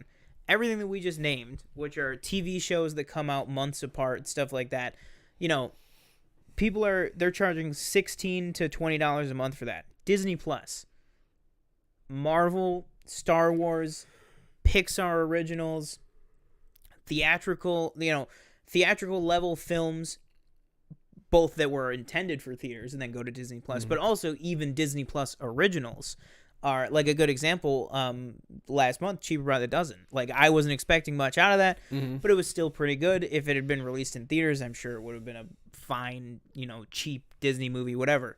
But even that, Disney is releasing new shows every single week, new episodes of stuff every single week, new movies every single week, adding stuff like crazy, and it's $7.99 a month for Disney Plus to get Star Wars. Basically, throughout the year, now we're at a point where almost every week, either a new Star Wars episode or a new Marvel episode are coming out. And, if we just say, well, let's face it, that's what 90% of the movie-going audience cares about these days, is Marvel, Star Wars, DC as well, which we'll get to in a minute. And then you even look at something like, which I think is the most similar in, how do I want to say this? Is the most similar to how often they put out content to Netflix, which I think is Apple TV Plus. On Apple, it's not like they're dropping, like Disney Plus, like they're just, dropping stuff left and right. Most of it's good, some of it's great, some of it's amazing, like with Disney Plus. Apple, they'll drop like Ted Lasso season 2, and then it'll be a few months later they have Coda. Then after that they got Severance, and some great shows and great original movies and stuff. Apple is $4.99 a month. That's way cheaper, and I feel like every time that like an Apple show hits, like a Severance or something, is about as often as I feel every time a new Netflix show. Like, I'm not going to count Stranger Things and stuff in that, because that's been around for a very long time at this point. But Apple is, for most people, $15 less a month. That's a lot of money, especially with given, how everything is right now. That's a lot of money to a lot of people. I think that has something to do with it too, like the whole I think it was Robert Meyer Burnett made the point on the John Campea show today, that there's beginning of pandemic, everybody's stuck at home, so they're buying all these services to keep them occupied. But we're kind of, I don't want to say COVID's over, because I know 2 people or 3 people that have had it in the past few weeks, but we're kind of leading out of it. Like where I work, masks are optional now, which is it's evolving. It's to a better place, right? So maybe people, and inflation, I could tell you, not just like the housing market, like gas, way more expensive now. So people are using their money for different things, not entertainment, and I think that might have something to do with it. But I think it might be a combination of a lot of things, whether it be content, whether it be them starting to enforce the password sharing thing, and and maybe just people using their money to do different things. And that's another thing too that I think people I think now when you break down the actual numbers, some further numbers, which I didn't want to go just by numbers, but when you look at 200,000 subscribers lost, that's 700,000 subscribers were lost in Russia due to the war. Because of the war, Netflix has suspended a lot of service. So, granted, they took that hit. That was like 700 or so thousand subscribers that they lost. That's explainable. That would still be, okay, whatever. Maybe they don't hit their projection for the quarter was 2.7 million. Okay, that happens. They shut down Russia. That's great. Noble cause. I get it totally. That would still put them at 2 million new subscribers, though. You know what I mean? But the problem is, in America, they lost 700,000 subscribers. Right. And Canada and UK, they lost, tens of thousands, if not hundreds of thousands. And all of that stuff adds up. And I think, like you said with the password sharing, their price just keeps getting higher and higher and higher. And I will say this, that we've talked about before, the streaming model is very, fly by the what do they say, the seat of your pants or whatever. Yeah. You just kind of got to keep going. and hope that the road, keeps building underneath you and that you don't just like run off one day. One thing that I will cut Netflix a break on is they've been doing it way longer than anyone else. So they've been running a long time. And, and it's starting to catch up with them. So they have to increase the price to catch up with that. I know that Disney Plus isn't going to be $7.99 forever. The first year it was $6.99. But now for 2 years it's been $7.99. And say what you will about Chapek, but one of the things he did say is he was like, right now we don't plan on changing that number anytime soon. But one day Disney Plus is going to be $13, then it's going to be $15. That's just the way that things go, unfortunately. But that being said, like, I think a big thing is people are like, well, you're not really giving me. I think if you're take a normal person, because I asked my roommate this, who she likes to watch things, but she's not very, gung ho about, oh, let's watch this on this streaming service, that thing. And I was just like, as someone just as a complete outsider, what do you think Netflix's problems are? And the two main things were, it's expensive, and there's nothing to watch. Like, or there's nothing, there's nothing that she'd want to watch on there besides like a Stranger Things. But you're talking 3 years between seasons. Yeah. And for something that releases one day. Right. You can watch the whole thing in one day. Why would you ever need to, you know what I mean? Like, if you don't care about spoilers, you could wait a whole year, only have Netflix in December, binge anything you wanted to from Netflix in a week, and then be like, all right, well, I'll get Netflix again next year. Yeah. You know what I mean? Like, that's I think the thing that's crazy. And then I think, did we put this at our number one? Did we both say HBO Max at number one? I did. I don't know about. I think I originally had Disney Plus at number one, and then I think I changed it because I think you convinced me. Because now I would say HBO Max is far and away, I think, is the best streaming service right now. I think its user interface could do with some improvements, but I think that's far and away the best streaming service right now, and even that's $5 cheaper. You know what I mean? And that has the Batman on it. Right. That alone. What's Netflix like? We're talking about. Well, they had Extraction. Like they got the Batman. They got in like 2 months, less than 2 months from now, their Secrets of Dumbledore is going to be on there. They have a good sustainable model. They make bank at the box office, not on everything. Like Secrets of Dumbledore is not making bank, but it's making them a good amount of money. And then guess what? People that didn't want to see it in theaters or something, they're gonna get some people that sign up just to watch, Secrets of Dumbledore. Just like they've already said that there's been they've gotten a little, spurt of subscribers just from adding the Batman. And I just feel like Netflix, yes, they have stuff like Stranger Things or what did you call it? Like the licensed stuff, right? Like they've been trying to get, they've done like 3 different Masters of the Universe animated shows, but they've been trying to get a live action one going for years. And it's like, okay, is there a fan base for Masters of the Universe? Absolutely. But it's not Batman. It's not, I mean, Christ, even look at The Mandalorian. That's Star Wars, but that was a brand new show, the first live action Star Wars TV show with no, at least for a couple episodes, right? No original characters, no returning characters, totally new thing, and it crushed.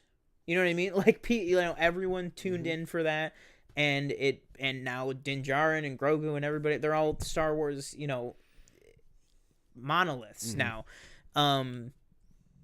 Even something like I think most improved player besides Peacock, Paramount's going, they're doing gangbusters right now. They're growing like crazy.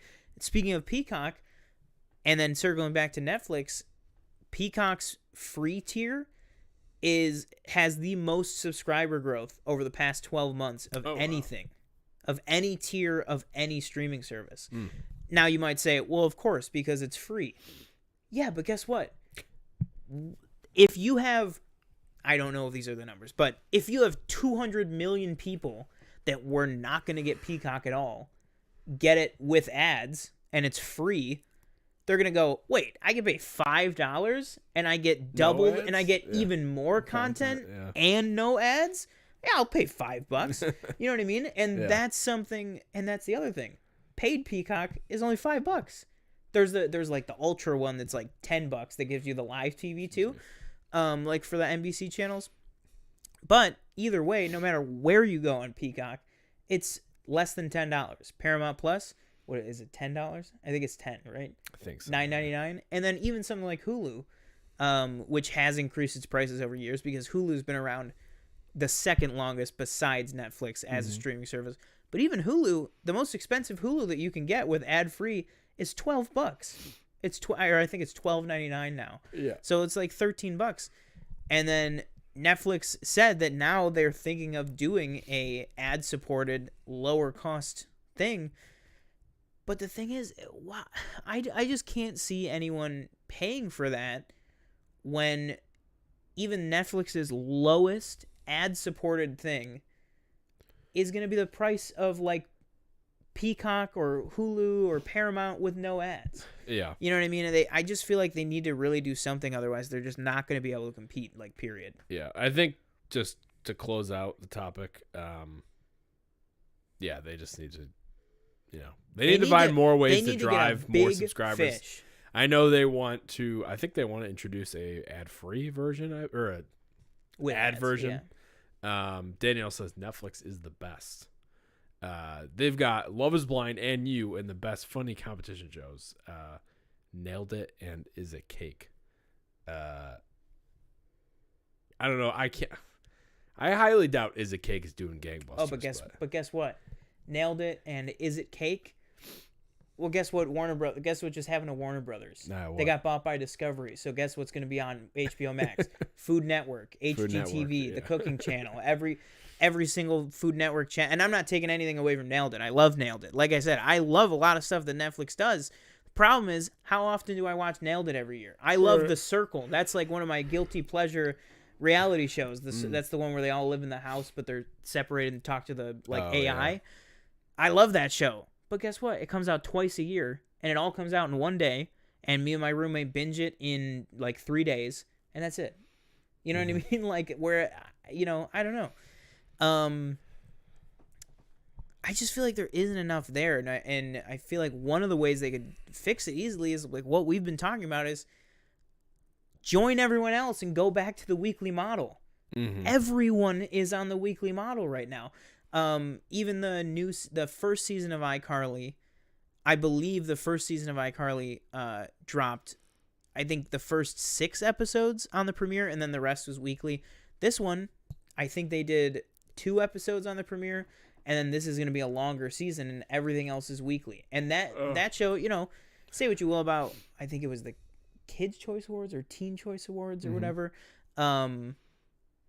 That just won the Teen Choice. I think it was Teen or People. I don't know which Choice Award. Oh. It just won the Choice Award for, like, Best Comedy Series, and, like, that's not an Emmy, right? Yeah. But, like, that's a Paramount Plus show that's it's doing stuff. Yeah. It's making it's not that funny. I mean. Yeah. I mean, I still like season 2. I mean, I talked about season 1 a lot. I'm not gonna go into season 2 as much. On the show. We haven't even finished season 1. I've one episode left. But it is good. I mean, it is a good show to me, at least. Like, I know I got heat last year, but I like it. I like it. I like the characters and stuff. But and it looks like Gibby might be coming back. Oh. But yeah, I mean, we'll talk about when there's more stuff. If it continues to drop, whatever, because there's also a thing that they're saying that they're expecting 2 million subscriber drop for the next quarter, which is very bad. So it might go down even further. But yeah, I think really what it is they need to, like, just really break through with either amazing original content, and I think the main thing is, and I don't know how you do this, but I don't get paid to figure out how to do this. People at Netflix do. I think they just need to cut back on the amount of shit that they release, because they release like 100 titles a week. Yeah. You know, whether it's various episodes of things or add things or, you know, these really honestly crap. Because really with the Netflix movies, what is it? Probably 1 in 30 hit or are good. You know, so I feel like they really just need to like concentrate their money. That's I think what they need to do. Otherwise, they're going to be in real trouble. But anyways, did you have one last? No, thing? I'm okay. No. You want to do Moon Knight or Better Call Saul? I feel like Better Call Saul might be quick. Yeah, I only want to talk about that really quick, like Better Call Saul, like for 5 minutes max, because we're a little pressed for time. Then we'll talk about Moon Knight, and then we'll close it out. Better Call Saul.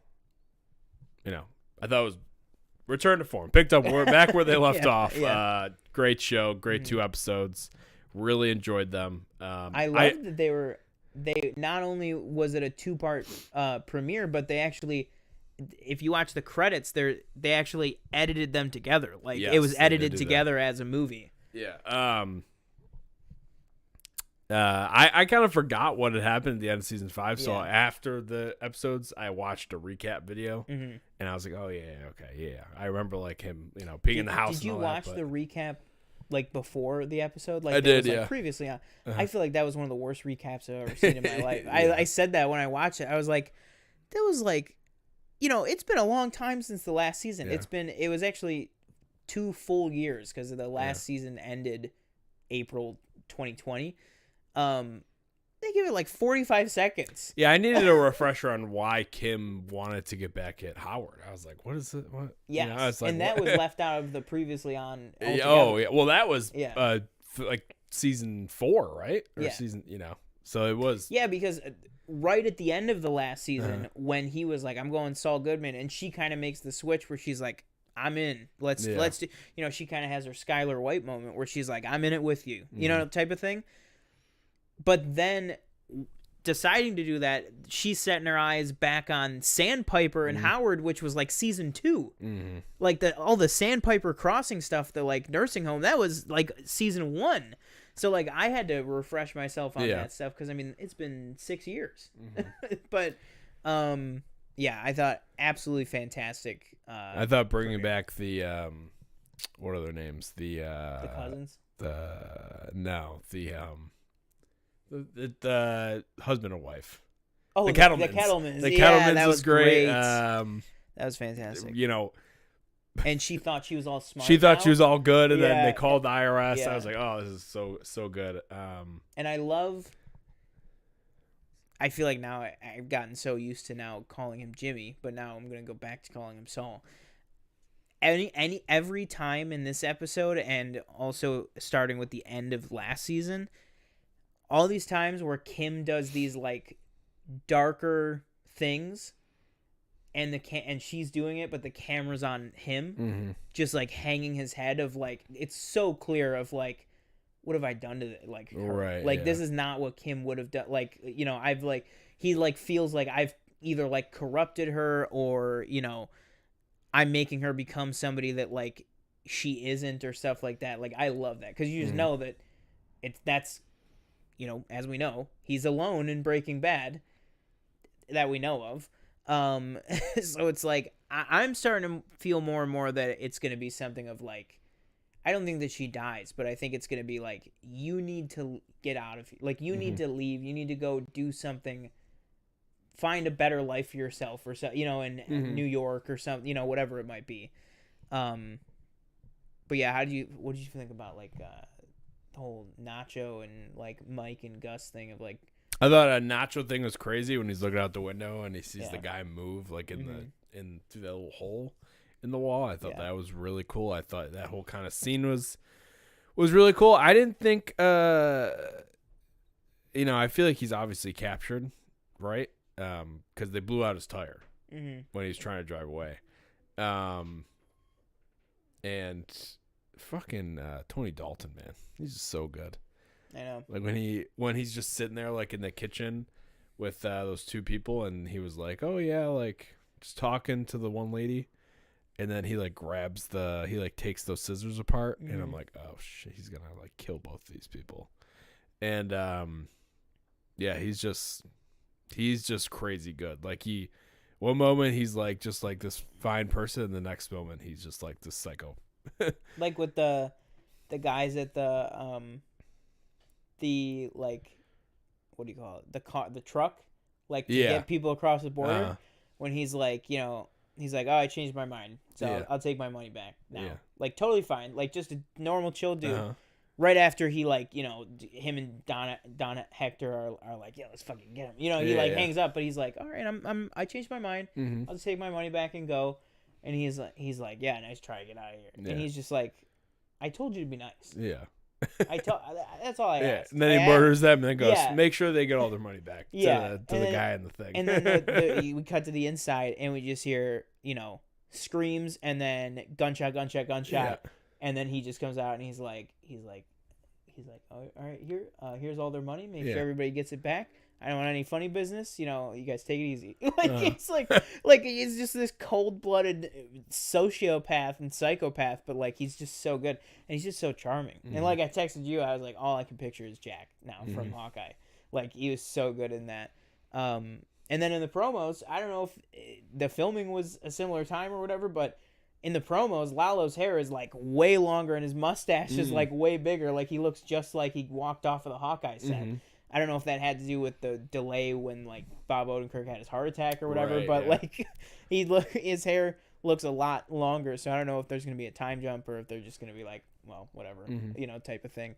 But yeah, I thought Gus was like really good in this. I feel like he didn't really have that much to do. But I feel like he'll probably have,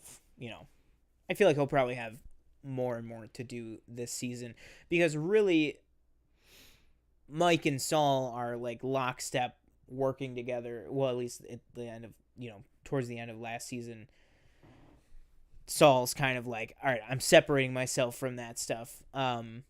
Especially now that everyone thinks that Lalo is dead, which he's not. But now I feel like we have to get Saul face to face and working with Gus because like he knows Mike, he's working with Mike. But now he has to take that next step that, because by the time of Breaking Bad, he's basically owned by Gus, essentially.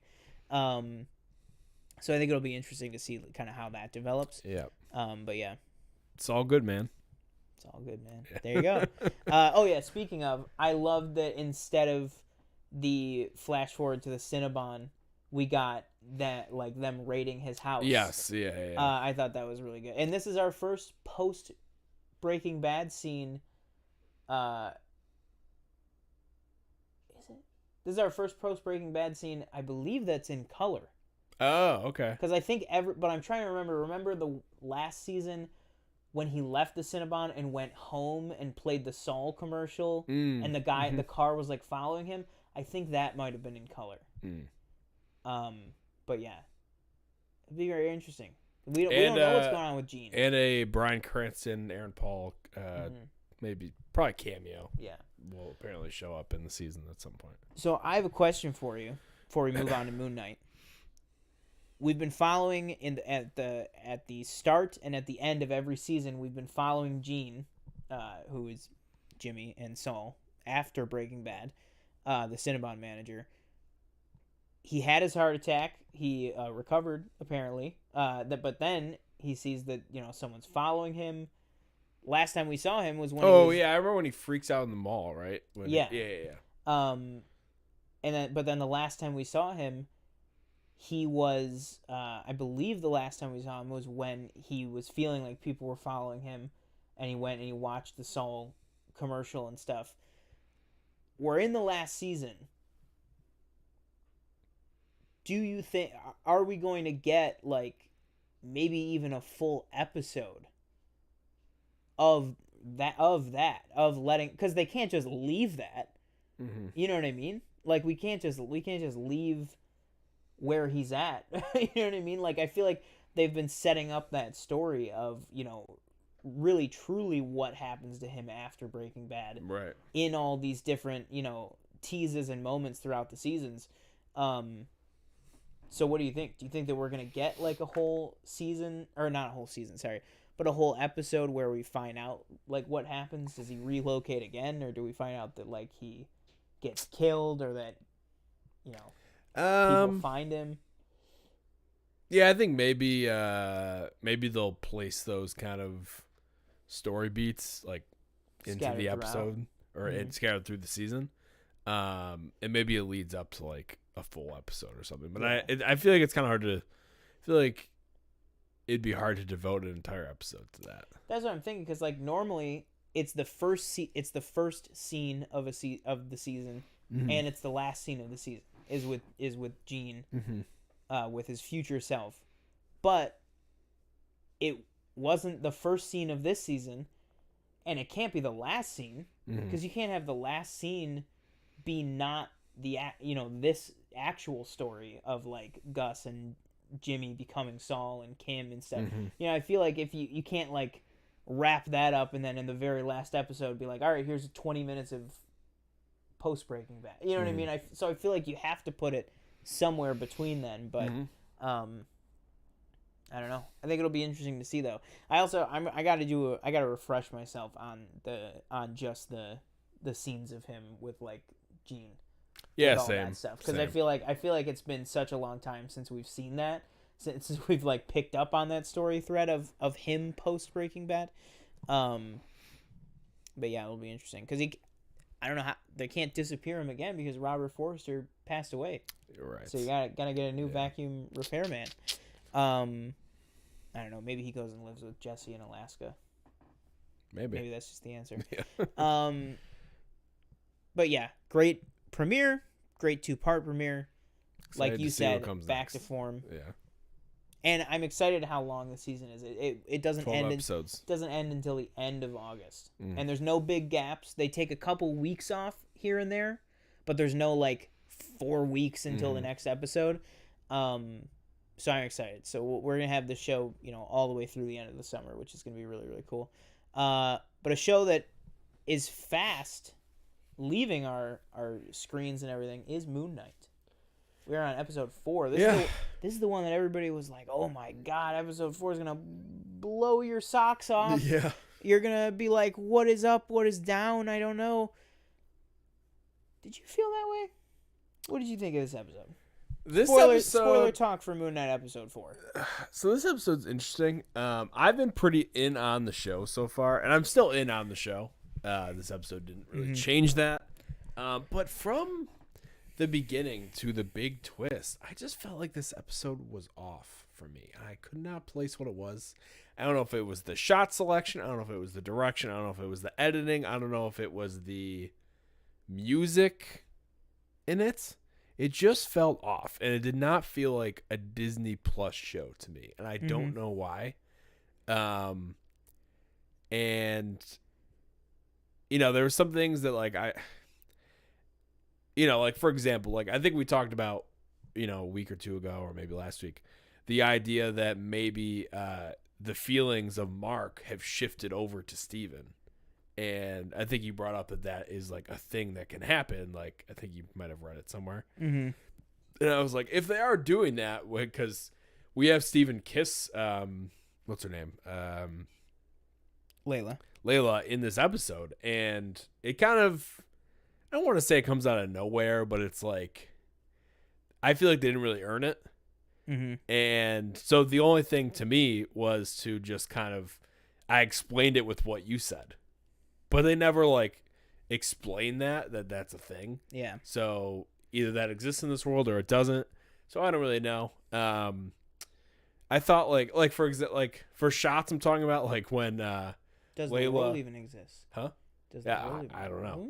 But when Layla walks in and Ethan Hawke is standing across that big cavern or whatever. And he scared the shit out of me because I thought it... He looks creepy in that shot. And then Layla, like, runs behind that little... into a little tunnel, and Ethan Hawke is talking, but it's just like zooming in on that wall. Yeah, and I'm like, what is this? Like, why aren't we just show Ethan Hawke? Like, he's talking. I thought the zombies thing was cool.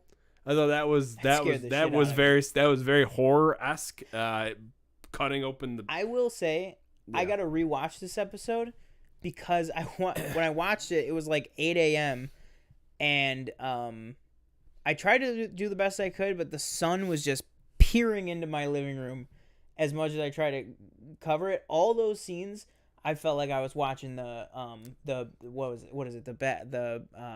Battle of They were going to say the same Winterfell. thing. Yep, same I thing. couldn't see it. No, I think It's like Game of Thrones the way all over my again. TV is, it's in front of shades, and the shades are very close, but some sunlight peeks in. But I still couldn't see. Mm-hmm. So specifically those scenes with the zombie mummies. Most of the scenes, like I couldn't see. It was dark. Yeah. And I was like, I feel like I'm watching exactly the Battle of Winterfell. Yeah. It was. Like I can't see anything. Yeah.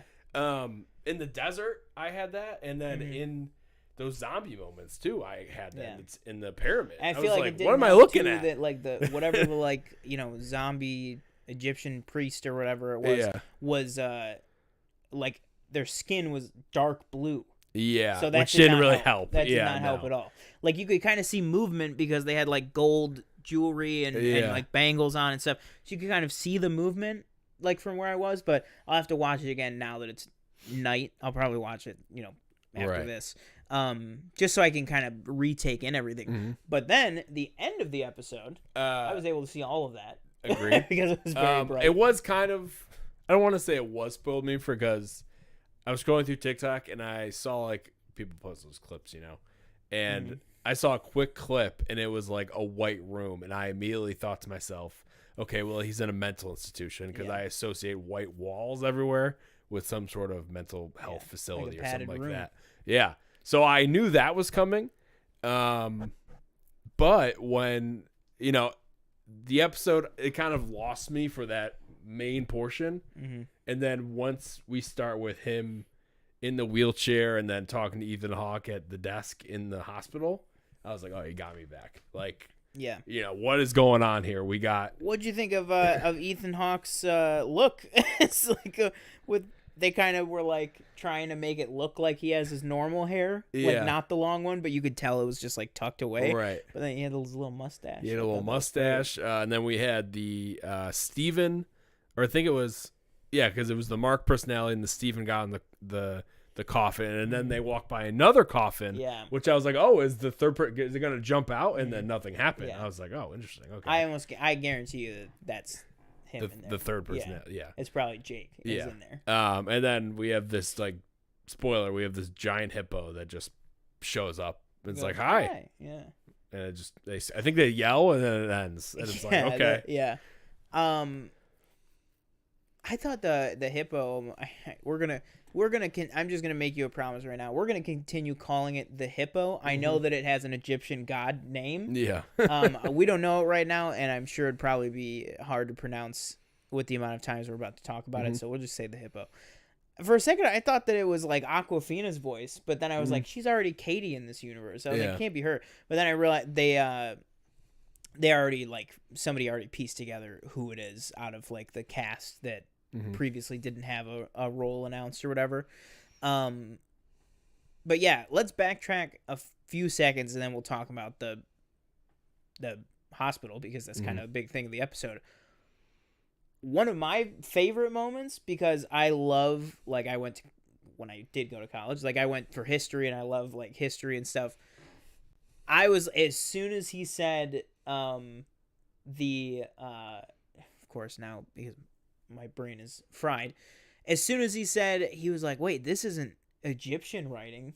This is, and he was like, what is that? He was like, and as soon as I realized, like, where they were going, that they were going to be like, that Amit's avatar that betrayed her was Alexander the Great. I was like, oh my God, like the history nerd in me. I was like, oh my God, that is so cool, because he was very like, he was not Egyptian, but but he liberated a lot of parts of Egypt and then ruled a lot of parts of Egypt, and like Steven says in the episode, like, he wasn't Egyptian, but he called himself the Pharaoh. Right. And then I love that he was like, this is the, lost tomb of Alexander the Great. Like, I would have never thought that the MCU would, like, the same universe that Iron Man is in. We just found Alexander the Great's coffin sarcophagus. Like that's crazy to me. So I just, the history nerd in me, I really really love that. But then what did you think about? Because my brain was like, how's Mark gonna get out of this? There's like, he doesn't have the Moon Knight suit, and Harrow's rocking up with loaded AKs. Mm-hmm. What do you think you're gonna do with that axe? Also, by the way, in Alexander's sarcophagus, did you see what was with the axe? Thought I saw a gold tablet from. It was the exact, that's exactly what it was. What is Night it? of the Museum. Yes, Yeah. yes. Because the tablet in Night of the Museum is powered by Khonshu. Because like if you remember those movies, yeah. It's powered by the moonlight. That's why they only come alive at night, because it's Khonshu's magic. Before we get into hospital and stuff like that, did you expect Ethan Hawke to pull out a gun? No, that's where I was going. That's where I was going. Because I was like, how's he gonna get out of this? He's rocking up with like armed guards and stuff, and then he just shoots him twice in the heart. Yeah, which I was kind of like, what do you think? I was like, that doesn't seem like in line with Ethan Hawke's character, because he doesn't seem like a gun guy. He seems like he has everybody else do it. Yeah. And then he like pulled out a pistol and shot him like 3 times. I was like, okay. I don't know. Thought of that actually. I didn't even think about that. You're right. What? How it just doesn't that it doesn't really fit with Harrow's character. Like, yeah. I mean, I'm sure it's because he wants Mark out of the way at the end of the day. Right. But I didn't even think about that until you just said that. Because he talks like so, yeah. calmly and peacefully and stuff like that. I don't know if he's like, I don't know, because it's like we don't have Khonshu to revive us. So I don't know why I'm saying us. We don't have Khonshu to revive Mark / Steven. So how do you survive that? And he fell. I think he just fell, but like they did that water effect that he was falling into, almost like it was almost like he Get was, Out, where he's like sinks into the thing and he's It almost was like, but it was almost like the reverse. It was like he sunk, but then when they cut to the wide shot of it, it was like he was rising. So what? All right, so let's get to it then. He's shot. He falls into the water, dies, apparently, maybe. I mean, we find out definitively in this episode it's not the first time that Mark has died, because he tells her that he was shot in the head too, but then, what happened happened. Yeah, and Khonshu brought him back.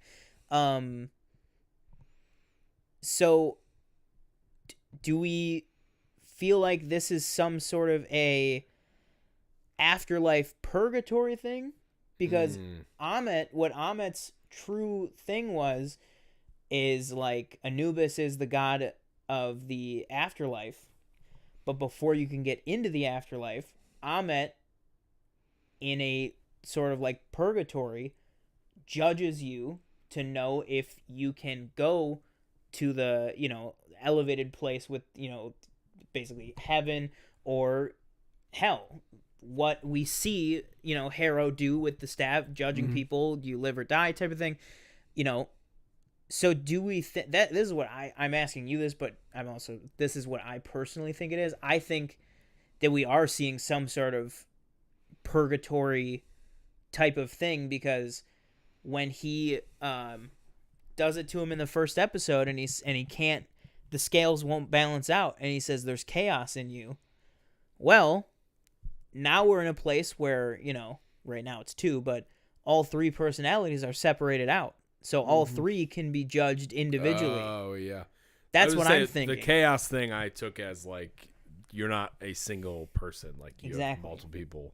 And also in this episode, Harrow says to Layla, he says, your husband is in more pain and agony and he says, he doesn't say than anyone can bear. He says than anyone could bear. Like, that. Yeah, I think I'm with you on the whole like purgatory type thing, but then at the same time, it's like we see Layla in this hospital. He has a Khonshu doll, it looks like. Yeah. his Moon Knight doll Khonshu or drawing. Moon Knight. Sorry, that's what There's I a meant. Khonshu drawing. Country drawing. Yeah. The Steven name is from this old movie. Yeah. So like, And everyone in there is people from the show. oh, okay. The old guy that says B-22. Yeah. That's Crawley. That's the gold. Oh, the statue gold guy. Okay, yeah. Then the woman drawing the Khonshu drawing is the woman who made Layla's passport. So like they're all, and then also his boss from the museum is there. A bunch of people are there. The two orderlies that come to take him away are the two cops that work for Harrow that came to get him from his apartment. So I'm almost thinking it's maybe one of those things where maybe whatever this place is, this judgment place, because everybody's like, oh, is this happening in Mark's head or, whatever. I think maybe it's not happening in his head, but I think wherever he is, maybe the space is created using things taken from, your consciousness. Like you would go in there and you would see the people that you know. You know what I mean? So type of thing, maybe. Like maybe his mind, populates the space to make it make sense so that it's not just like a void or something. Yeah. But yeah. I don't know. Yeah, I think it's wild. It's really hard because this whole thing just kind of throws a whole big wrench, I feel like, into the into the show where it's like, okay, I don't know what to believe anymore and what is like, I don't want to say what's real. Because I feel like it's in his head, but then we have like the big hippo thing that shows up, and I'm like, well, what is the hippo? Like, it clearly looks like some, like an Egyptian god. I thought maybe, I'm just thinking this now, like maybe the hippo was the god who advised him on how to find the tomb. But I figured they get the same voice actor. Horeth? I don't know. I have no idea. Yeah. That is interesting. Or the same actor, I mean. But yeah, I don't know how... I don't know how you... Not only what is it, but how do you get out of it? What do you do? Yeah. I don't know. Maybe if there's other gods there, maybe Khonshu is there. And maybe that's how they escape. Maybe. Yeah, it's just like he was shot 3 times, so it's like he has to come back, assuming Khonshu can just revive him, but then you have Khonshu in the statue. But then what was that shot of all those other statues? Yeah, that was really interesting too, and that was in the very beginning of the episode was other gods. There was 10 gods in total that it looks like the Ennead locked up. Interesting. So very interesting. So Ennead Harrow Coates? I don't know. Possibly, because I think we saw them talking in the last episode. Yeah. So, that's a big maybe. And really, because at the end of the day is Mark, can get out of wherever he is just fine if Khonshu is on Earth. Yeah. Or is free on Earth. Question is, how do you get Khonshu free? Because all he has to do is revive him, because then that will put him back in Khonshu's service. You know what I mean? Because in this episode, Steven they're like, Layla and Mark are both like, no, we need to go free Khonshu so that we can get the suit back and do this stuff. And Steven's like, no, we're free of him. What? It's over. Like, you know what I mean? Like, we'll do what we can, but, we're not going to go back to this guy. Well, now clearly, getting shot through the chest and dying kind of requires you to go back to him, I think. But, yeah, I mean, it'll be interesting to see what happens. Last thing I'll say is, what about that whole thing with Mark possibly killing Layla's dad? Is that... Yeah, because I thought, the whole season we were going to build up to the reveal that he is the one that killed Layla's dad, but he said that it was his partner, which I think there's a possibility that is still a lie, or I think there's also a possibility that maybe it was him, but maybe it was Jake. Or we keep saying Jake, but We still whoever don't the know it. third Yeah. personality Could not be that's, Jake. that's Yeah. very violent. Yeah. So, and there was a theory, I think it was Screen Crush. I think it was Screen Crush with Ryan Airy, who always, if you guys don't subscribe over there, subscribe to Screen Crush. He always does any new episode of a Marvel Disney Plus show. He always does like 3 videos throughout the week of like one theory that he has, one theory that like people have brought up, and then like an explainer video. Mm-hmm. And I believe, yeah, I think pretty sure it was him that theorized, just like Steven is kind of this put together personality based on, you know, Mark's love for Layla and what Layla likes. Maybe so. Steven was created out of Mark's trauma to be a positive thing about Layla. What if this third personality was created unknown to Mark out of the trauma of what Mark did? You know what I mean? Yeah. I think that's interesting, is that maybe, you know, if Steven was created as a response to the crap that went down with their marriage falling apart, maybe this third personality, which I guess would technically be before Steven, if this theory is true. So maybe like the other personality was created out of the trauma of all the mercenaries getting, you know, killed or whatever. And maybe Mark really was the one, because obviously there had to have been someone else there to actually kill Mark. Right. Unless they go really dark and say that Mark, you know, killed himself. Oof, yeah, which honestly at this point I wouldn't put that past this show, because I mean it's not an R-rated show, but I mean they're not swearing, but all the dialogue is, you know, they're not holding anything. This is not Hawkeye. You know what I mean? It's a very dark show, with in terms of the subject matter. So I could see it going there. But if I had to guess, I think that's probably is what happened. I think probably Mark did kill her father, but maybe he genuinely thinks that he didn't. Yeah, maybe. If I just had to guess, I think that's where maybe that's somebody where else did it, as they say, you know. Yeah. Yeah. So I think, you know, we'll probably end it there. Please let us know what you thought about any of the topics we discussed. Netflix, Ezra Miller, Better Call Saul, Moon Knight. Was it all a dream? Right, yeah. Who shot JR? Let us know. I've been one of your hosts, TJ Cornwell. Don't forget to like, comment, subscribe. Yeah, that'll do it for me. And I have been your other host, Sean Monk. And right there is the one that you want to do, at the official PFN. Yes, on Instagram. Go follow us on Instagram. Yes, on Twitter. TJ pretty much runs the Twitter, honestly. Yeah. Like anytime there's a poster or trailer or anything, we post all of those there.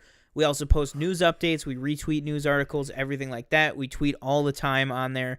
And then, yes, at the official PFN on TikTok. We are really, really trying to get that to go gangbusters over on that platform. And you guys have taken us a long way in a very short amount of time, and we really, really appreciate that. So go follow over there at the official PFN. Share this show with anybody that you might want, and then also subscribe to both this channel for the live show, but also over on the Planet Film Network. That is the channel where we do where we post our longer form reviews of things, as well as all of our trailer reactions, any sort of shorter clips, shorter conversations that we might want to have. And then also go on your podcast feed of choice and follow the Planet Film Planet Film Network, right? Mm-hmm. Planet Film Network podcast feed on whichever app, and make sure to give us a 5-star review on there if you like the show. 5-star reviews really, really help on all the platforms. It helps, let them know that you like what you're hearing and you like sharing in the conversation with us. Yeah, that'll do it for me. So thank you guys so much for joining us. Until next time, we will catch you in the next video. Boom.